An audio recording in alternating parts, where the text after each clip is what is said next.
Compare करते हैं 2024 में मीडियाटेक और स्नैपड्रैगन को। देखो, इन दोनों को कंपेयर करना बहुत ही डिफिकल्ट है और कई मायने में मतलब सही भी नहीं है, राइट? क्यों कर रहे हो आप? आम आम ही होता है, केला केला ही होता है। दोनों ही फल जरूरी हैं, दोनों के ही अलग इंपॉर्टेंस है, राइट? लेकिन फिर भी करते हैं फन के लिए। सबसे पहले बात करते हैं कि प्रोसेस टेक्नोलॉजी में कौन आगे है। तो स्नैपड्रैगन का 8 Gen 3 और 8 Gen 4 नैनोमीटर की फैब्रिकेशन पर काम कर चुका है। जबकि बात करें मीडियाटेक की, तो वो अपने डायमेंसिटी 9400 TSMC के साथ मिलकर 3 नैनोमीटर की फैब्रिकेशन पर अपने डायमेंसिटी 9400 को बना चुका है। सो दैट मीन्स वो बेटर पावर एफिशिएंट प्रोसेसर बनाने में कामयाब हो गया है। इससे पहले मीडियाटेक पता है बदनाम था कि वो ऐसे प्रोसेसर बनाता है जो गर्म होते हैं, जो हीट होते हैं। लेकिन ये चीज़ अब बदलती चली जा रही है और वो बहुत पावर एफिशिएंट होते चले जा रहे हैं और वो हीट भी इतनी कम जनरेट करते हैं कि नॉर्मली आपको आजकल बहुत सारे फ़ोनों में मीडियाटेक देखने को मिलेगा। मार्केट्स जैसे इंडिया, चाइना, आसपास के और देश जो एशिया में, वो ज़्यादातर मीडियाटेक के प्रोसेसर वाले फ़ोन बेचते हैं। तो ये एक बड़ी सही चीज़ है। प्रोसेस टेक्नोलॉजी में मैं कहूँ तो मीडियाटेक आगे निकल चुका है अपने डायमेंसिटी 9400 के 3 नैनोमीटर फैब्रिकेशन की मदद से। अब बात करते हैं सीपीयू कोर्स की। आपको पता है प्रोसेसर्स में अलग अलग कोर होते हैं। अब आपको देखने को मिलता है ऑक्टा कोर होते हैं, क्वाड कोर होते हैं, है ना? तो ये जो अलग अलग कोर होते हैं, ये अलग अलग टाइप के कोर होते हैं, अलग अलग प्रोसेसेस के लिए होते हैं। साधारण भाषा में कहें, ये जितने डाइवर्स हो उतना अच्छा माना जाता है। और इस चीज में दोस्तों स्नैपड्रैगन आगे निकल चुका है। आपने देखा होगा स्नैपड्रैगन की 1523 ऐसे 1154 ऐसे अलग अलग कोर कॉम्बिनेशन के जो प्रोसेसर है वो देखने को मिलते हैं। लेकिन मीडियाटेक की बात करें तो अभी भी 123 132 ऐसे कुछ सेलेक्टेड कोर्स कॉम्बिनेशन में ही देखने को मिलता है। ज़्यादा वेरिएशन उसमें नहीं है। देखो, जो अलग अलग कोर्स होते हैं ना, कुछ 2 कोर होते हैं हार्डकोर वर्क के लिए, 2 कोर होते हैं बैकग्राउंड एक्टिविटी के लिए। मतलब जिस हिसाब से आपका प्रोसेस होता है उस हिसाब से उसके कोर असाइंड होते हैं। और जितने ज़्यादा वेरिएशन होती हैं उतने अलग अलग तरह के प्रोसेसेस के लिए अलग अलग कोर्स काम कर सकते हैं। कई सारे कोर्स कम पावर कंज्यूम करते हैं। तो ऐसी कोई एक्टिविटी आपके फ़ोन में जो बैकग्राउंड में हमेशा चलती रहती है, तो उसमें ऐसे कोर को काम में लगाया जाता है जो कम पावर लेता है। इससे क्या होता है कि अब आपके फ़ोन में बैकग्राउंड प्रोसेस भी चल रहे होते हैं तो ज़्यादा बैटरी आपकी कंज्यूम नहीं होती। वहीं बात करें ऐसे प्रोसेसर की जिसमें हर काम के लिए एक ही टाइप का कोर इस्तेमाल होता है, तो वो सेम पावर कंज्यूम करता है। कोई फर्क नहीं पड़ता आपके फ़ोन के बैकग्राउंड में क्या एक्टिविटी चल रही है, वो सेम पावर कंज्यूम करता है। आजकल के स्मार्ट डिवाइसेस में कोर वेरिएशन होना बहुत ज़रूरी होता है। तो इस हिसाब से देखा जाए तो स्नैपड्रैगन आगे निकल जाता है क्योंकि इसमें बहुत ज़्यादा कोर वेरिएशन देखने को मिलते हैं। जबकि मीडियाटेक की बात करें तो वह अभी भी पुराने अपने कन्वेंशनल कोर डिस्ट्रीब्यूशन पर ही टिका हुआ है। तो यहाँ पर कोर्स में मीडियाटेक हार जाता है और स्नैपड्रैगन जीत जाता है। दोस्तों, बात करें एआई कैपेबिलिटीज़ की तो यहाँ पर भी स्नैपड्रैगन जीत जाता है। इनका हेक्सागॉन 8 DSP और टेंसर AI एक्सेलरेटर जो ये टेक्नोलॉजीज़ हैं, ये बहुत अच्छी AI कैपेबिलिटीज़ होल्ड करती हैं, परफॉर्मेंस देती है। जबकि बात करें आपके मीडियाटेक के APU 6.0 की, तो वो इतना अच्छा अपने AI के रिजल्ट नहीं शो करता। हालांकि वो AI में बहुत कैपेबल है, बट आर्टिफिशियल इंटेलिजेंस में जो एकदम बढ़िया माना जाता है जिसे, वो स्नैपड्रैगन को ही माना जाता है।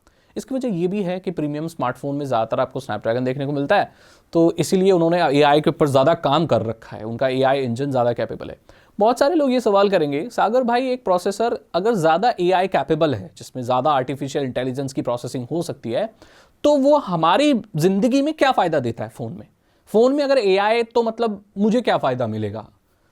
तो दोस्तों, ये फ़ायदा मिलता है कि आपकी कैमरा जो आप क्लिक करोगे फ़ोटोज़, तो उसके बाद जो पोस्ट प्रोसेसिंग होती है, आपका ब्लर करना है, आप गूगल लेंस का इस्तेमाल करते हो जिससे ऐसे देख के किसी भी चीज़ को आपका फ़ोन पहचान लेता है कि वो क्या है, ऑगमेंटेड रियलिटी, और ऐसी बहुत सारी इंटरनल प्रोसेसिंग होती है जो आपके फ़ोन को बहुत ज़्यादा स्मार्ट बनाती है।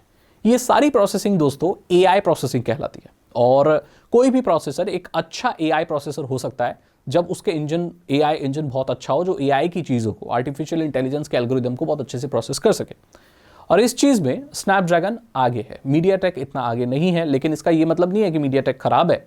इसका ये मतलब है कि स्नैपड्रैगन ज़्यादा अच्छा AI एक प्रोसेसर है और उन्होंने ज़्यादा काम किया है AI के ऊपर। दोस्तों, अब बात करते हैं कैमरा कैपेबिलिटीज़ की। तो यहाँ पर कैमरा के मामले में मैं कहूँगा मीडियाटेक ज़्यादा है। इनका इमेज IQ जो नई टेक्नोलॉजी है, 3D डेप्थ सेंसिंग है, 200 मेगापिक्सल तक कैमरा को सपोर्ट करते हैं एंड 8K वीडियो को भी सपोर्ट कर रहे हैं आजकल मीडियाटेक के प्रोसेसर।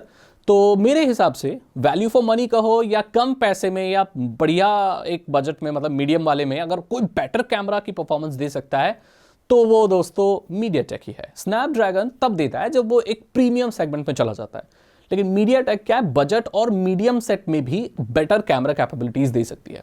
यहां पर हम फाइनल रिजल्ट्स की बात नहीं कर रहे हैं, हम ऑन पेपर बात कर रहे हैं, थ्योरी में बात कर रहे हैं, तो मीडियाटेक आगे है। मीडियाटेक प्रोसेसर तो वैसे भी बजट फोनों में ज्यादा देखने को मिलता है क्योंकि ये ज्यादा सस्ता होता है, ये ज्यादा मास प्रोड्यूस किया जाता है, ज्यादा सस्ता होता है, इनको बनाने में कम लागत लगती है बेसिकली। तो इसीलिए आपने देखा होगा जितने भी बजट 5G स्मार्टफोन मार्केट में हैं, अभी इंडिया की बात कर रहा हूं मैं, उनमें ज्यादातर आपको मीडियाटेक मिलेगा क्योंकि मीडियाटेक सस्ते सस्ते में बढ़िया प्रोसेसर प्रोवाइड कर रहा है। जो उसकी गर्म होने वाली, हीट होने वाली जो इमेज थी, पावर एफिशिएंट नहीं है, बैटरी नहीं चलती ज़्यादा, तो वो अब जा चुकी है और सस्ते बजट फ़ोनों में ज़्यादा देखने को मिलता है। वहीं स्नैपड्रैगन अभी देखें तो 4G डिवाइसेस में है, अभी 5G में ज़्यादा नहीं आ रहा है वो, लेकिन जो प्रीमियम स्मार्टफोन्स हैं उसमें स्नैपड्रैगन देखने को मिलता है, तो उसकी मार्केट शेयर थोड़ा सा उसी तरफ झुक जाती है। और वही फाइनली हम बात करते हैं मार्केट शेयर की, कि मार्केट शेयर किसने ज़्यादा पकड़ रखा है। सरप्राइजिंगली मार्केट शेयर स्नैपड्रैगन ने पकड़ रखा है। अब देखो, स्नैपड्रैगन बस एक चीज़ में थोड़ा सा पीछे जा रहा था, वो है 5G।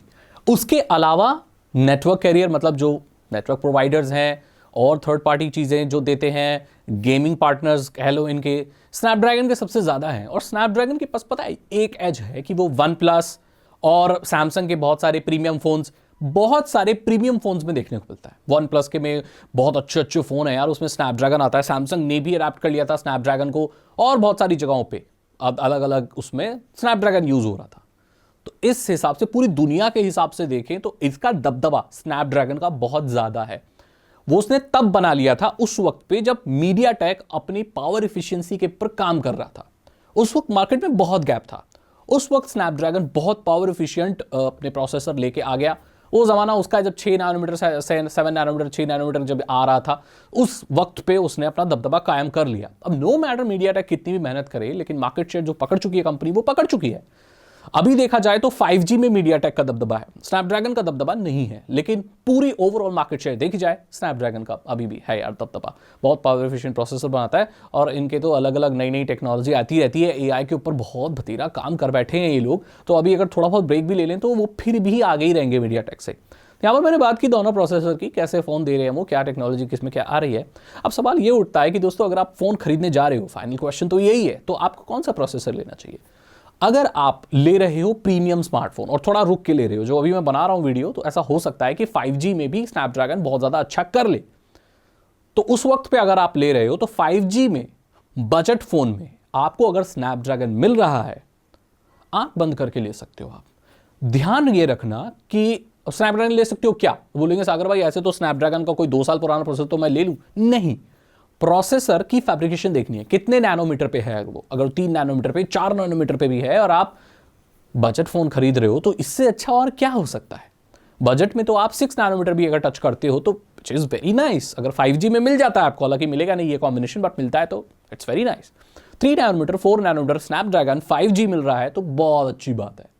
नहीं मिल रहा है और आप अगर बजट फोन खरीदने जा रहे हो, लेट्स से आप 12, 15, 16, 15 तक भी मान के चलो, 15, 16 तक मान के चलो, और आपको मीडियाटेक मिल रहा है जिसमें कैमरा बहुत अच्छा है, सब कुछ अच्छा है, एमोलेड स्क्रीन है, बैटरी बहुत बढ़िया मिल रही है, डिज़ाइन आपको बहुत अच्छा लग रहा है, स्लिम फोन है, तो आपको ले लेना चाहिए। बजट वाले के लिए और मिड रेंज के लिए MediaTek is a very nice processor, बहुत अच्छा है, कोई दिक्कत नहीं। मेरे पास बहुत सारे फोन है मीडियाटेक के, बहुत बढ़िया चलते हैं, गेमिंग परफॉर्मेंस बहुत अच्छी देते हैं। लेकिन अगर आपको कम फैब्रिकेशन पर 5G कैपेबिलिटीज के साथ सेम उसके साथ अगर वो स्नैपड्रैगन रख दिया जाए, तो इन दोनों में अब मैं तो ये कहूंगा कि आपको स्नैपड्रैगन उठाना चाहिए।